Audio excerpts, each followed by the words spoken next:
কল্পনা করুন আপনার কাছে আজ 10 লাখ টাকা আছে আর ঠিক 5 বছর পর সেই টাকাটা 1 কোটি হয়ে আপনার ব্যাংক অ্যাকাউন্টে জমা হলো।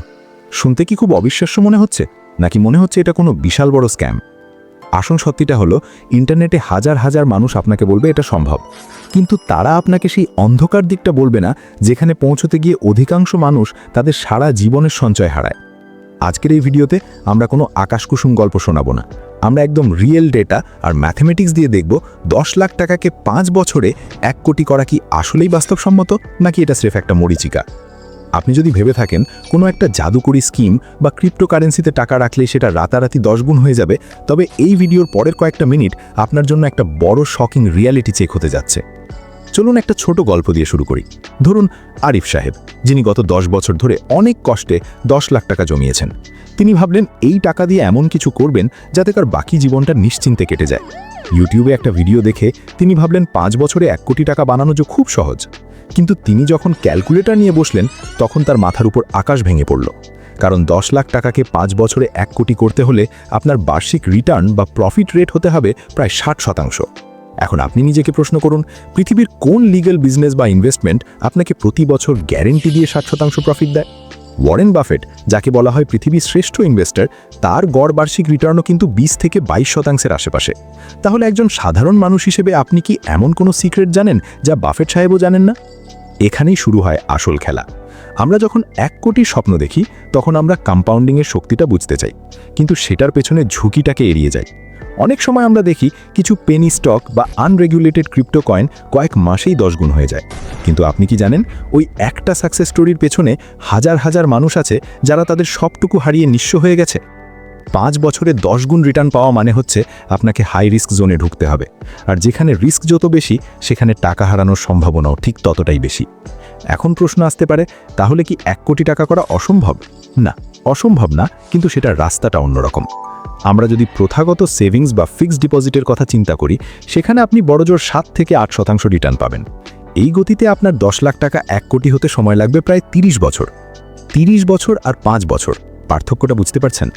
এই বিশাল গ্যাপটা পূরণ করতে গিয়েই মানুষ ভুল জায়গায় পা দেয়।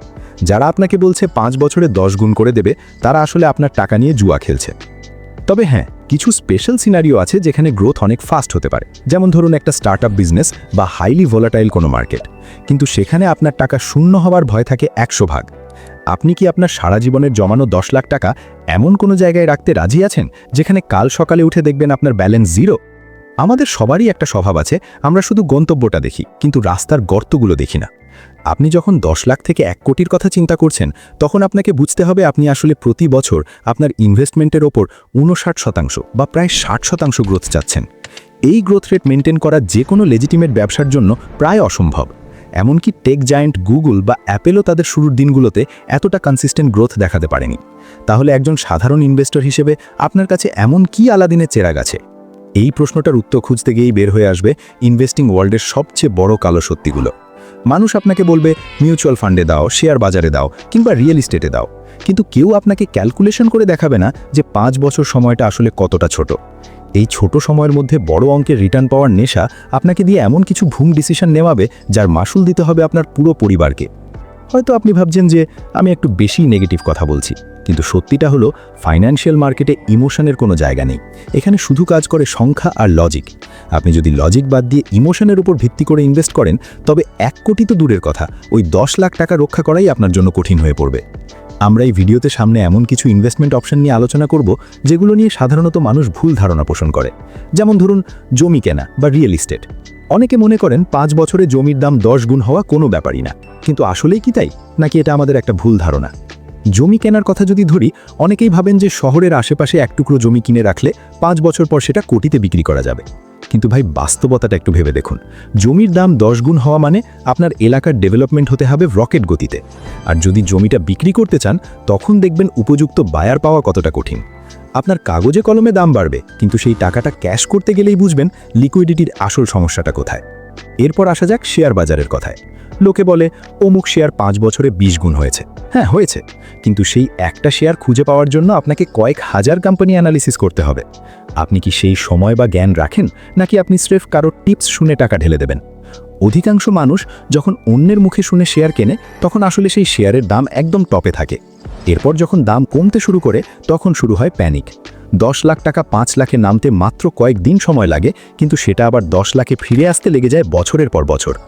আমরা প্রায় সার্ভাইভারশিপ বায়াসের শিকার হই, অর্থাৎ আমরা শুধু তাদের গল্প শুনি যারা সফল হয়েছে, কিন্তু সেই 99% মানুষের কথা শুনি না যারা পথে বসে গেছে।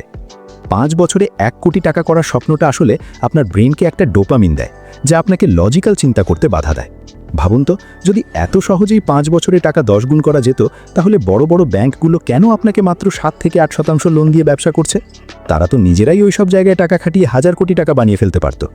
আসলে হাই রিটার্নের পেছনে সবসময় একটা বিশাল বড় যদি আর কিন্তু থাকে। আপনি যদি লটারি জেতার মানসিকতা নিয়ে ইনভেস্ট করেন, তবে সেটা ইনভেস্টমেন্ট নয়, সেটা জুয়া। আর জুয়ায় জেতার সম্ভাবনা সবসময়ই আপনার হারের সম্ভাবনার চেয়ে অনেক কম। ধরুন আপনি খুব সাহস করে এমন কিছু পেনি স্টকে টাকা রাখলেন যা আপনার মনে হচ্ছে ফিউচার। প্রথম 1 বছর হয়তো দেখলেন আপনার 10 লাখ টাকা 15 লাখ হয়ে গেল, আপনি খুশিতে আরও পরিচিতদের বললেন। কিন্তু দ্বিতীয় বছরে যদি মার্কেট ক্র্যাশ করে এবং আপনার 15 লাখ টাকা কমে 2 লাখে চলে আসে, তখন আপনি কি করবেন? সেই মানসিক চাপ নেওয়ার ক্ষমতা কি আপনার আছে? মনে রাখবেন, টাকা জমানো যতটা কঠিন, তাকে টিকিয়ে রাখা তার চেয়ে বেশি কঠিন। আমরা যখন বড় অঙ্কের কথা শুনি, তখন আমাদের মাথার ভেতর শুধু জিরোগুলো ঘুরতে থাকে, কিন্তু ইনভেস্টমেন্টের আসল মন্ত্র হলো রিস্ক ম্যানেজমেন্ট। আপনি 1 কোটি টাকার পেছনে ছুটতে গিয়ে যদি আপনার মূল 10 লাখ টাকাই হারিয়ে ফেলেন, তাহলে আপনি লাইফে 5 বছর পেছলেন না, আপনি আসলে 10 বছর পেছলেন, কারণ ওই 10 লাখ টাকা জমাতে আপনার অনেক সময় লেগেছিল। এই পর্যায়ে এসে আপনার মনে হতে পারে, তাহলে কি ধনী হওয়ার কোনো উপায় নেই? উপায় অবশ্যই আছে, কিন্তু সেটা কোনো শর্টকাট না। আমরা এখন আলোচনা করব এমন একটা স্ট্র্যাটেজি নিয়ে, যা হয়তো আপনাকে 5 বছরে 1 কোটি দেবে না, কিন্তু আপনার 10 লাখ টাকাকে এমন একটা পর্যায়ে নিয়ে যাবে যা আপনি কল্পনাও করতে পারছেন না। আর সেটা বুঝতে হলে আপনাকে বুঝতে হবে টাইম হোরাইজন এবং অ্যাসেট অ্যালোকেশনের সঠিক ব্যবহার। আসলে আপনি যদি 5 বছরে 10 লাখকে 1 কোটি করতে চান, তবে আপনার মূল ফোকাস ইনভেস্টমেন্টের চেয়েও বেশি হওয়া উচিত আপনার নিজের স্কিল বা ব্যবসার উপর, কারণ একমাত্র সফল ব্যবসায়ী পারে আপনাকে এমন অস্বাভাবিক রিটার্ন দিতে। কিন্তু আপনি যদি একজন প্যাসিভ ইনভেস্টর হন, অর্থাৎ আপনি টাকা খাটিয়ে নিশ্চিন্তে বসে থাকতে চান, তবে আপনাকে চরম বাস্তববাদী হতে হবে। 10 লাখ টাকাকে যদি আপনি বেশ ভালো 15% রিটার্নেও ইনভেস্ট করতে পারেন, তবে 5 বছর পর সেটা হবে প্রায় 20 লাখ টাকা। 20 লাখ আর 1 কোটির মধ্যে আকাশ পাতাল তফাৎ। কিন্তু মজার ব্যাপার হলো, এই 20 লাখ টাকাকেই যদি আপনি স্রেফ আরও 5 বছর সময় দেন, অর্থাৎ মোট 10 বছর ইনভেস্টেড থাকেন, তবে সেটা হয়ে যাবে প্রায় 40 লাখ টাকা। আরও 5 বছর দিলে সেটা হয়ে যাবে প্রায় 80 লাখ টাকা। অর্থাৎ 15 বছরে আপনার টাকাটা 8 গুণ হওয়ার সম্ভাবনা থাকে অনেক বেশি সেফলি। আপনি হয়তো 5 বছরে 1 কোটি হওয়ার স্বপ্নবিভোর হয়ে কোনো ভুয়ো অ্যাপে বা MLM কোম্পানিতে টাকা দিয়ে বসতেন, যেখানে আপনার ওই কষ্ট অর্জিত 10 লাখ টাকা জিরো হওয়ার চান্স ছিল 99%। তার চেয়ে কি 10 বা 15 বছরে নিশ্চিতভাবে একটা বড় অঙ্কের ফান্ড বানানো অনেক বেশি বুদ্ধিমানের কাজ না? ধনী হওয়ার আসল রহস্য হলো নিজের মূলধন হারানো যাবে না। আপনি যদি বড় লোকসানের হাত থেকে বেঁচে যান, তবে কম্পাউন্ডিং অটোমেটিক আপনার জন্য কাজ করে দেবে। 10 লাখ টাকাকে 5 বছরে 1 কোটি করার চেষ্টা করবেন না, যতক্ষণ না আপনি ওই টাকা হারানোর রিস্ক নিতে 100% প্রস্তুত। বরং আপনার লক্ষ্য হওয়া উচিত কিভাবে আপনার ক্যাপিটালকে রক্ষা করে ইনফ্লেশন বা মুদ্রাস্ফীতির চেয়ে 5-6% বেশি রিটার্ন বের করা যায়। শেয়ার বাজারের ভালো ব্লু চিপ স্টক বা ইন্ডেক্স ফান্ডে যদি আপনি ধৈর্য ধরেন, তবে 1 কোটি টাকা আপনার কাছে আসবেই। হয়তো সেটা 5 বছরে না এসে 10 বা 12 বছরে আসবে, কিন্তু সেই আশাটা হবে অনেক বেশি সলিড এবং টেনশন মুক্ত। মনে রাখবেন, রাতারাতি বড়লোক হওয়ার সব রাস্তা হয় জেলের দিকে যায়, নয়তো দেউলিয়া হওয়ার দিকে যায়। তাই লোভে পড়ে নিজের তিল তিল করে জমানো টাকা নষ্ট করবেন না। ভিডিও শুরুতে যে 1 কোটির কথা শুনেছিলেন, সেটা তখনই সত্যি হবে যখন আপনি সময়ের সাথে আপোষ করবেন আর সঠিক ম্যাথামেটিক্স ব্যবহার করবেন। আপনার ইনভেস্টিং জার্নি শুরু হোক সঠিক জ্ঞানের সাথে, হুজুকে পড়ে বা কোনো ইউটিউবারের ফ্যান্টাসি শুনে নয়। আজকের এই আলোচনা যদি আপনার চোখ খুলে দিয়ে থাকে, তবে ইনভেস্টিং নিয়ে আরও গভীরে স্টাডি শুরু করুন। নিজের বুদ্ধির ওপর ইনভেস্ট করুন। দিন শেষে এটাই আপনাকে সবচেয়ে বড় রিটার্ন দেবে। ভালো থাকবেন, আর বিনিয়োগ করার আগে সবসময় নিজের বিচার বুদ্ধি ব্যবহার করবেন। ধন্যবাদ।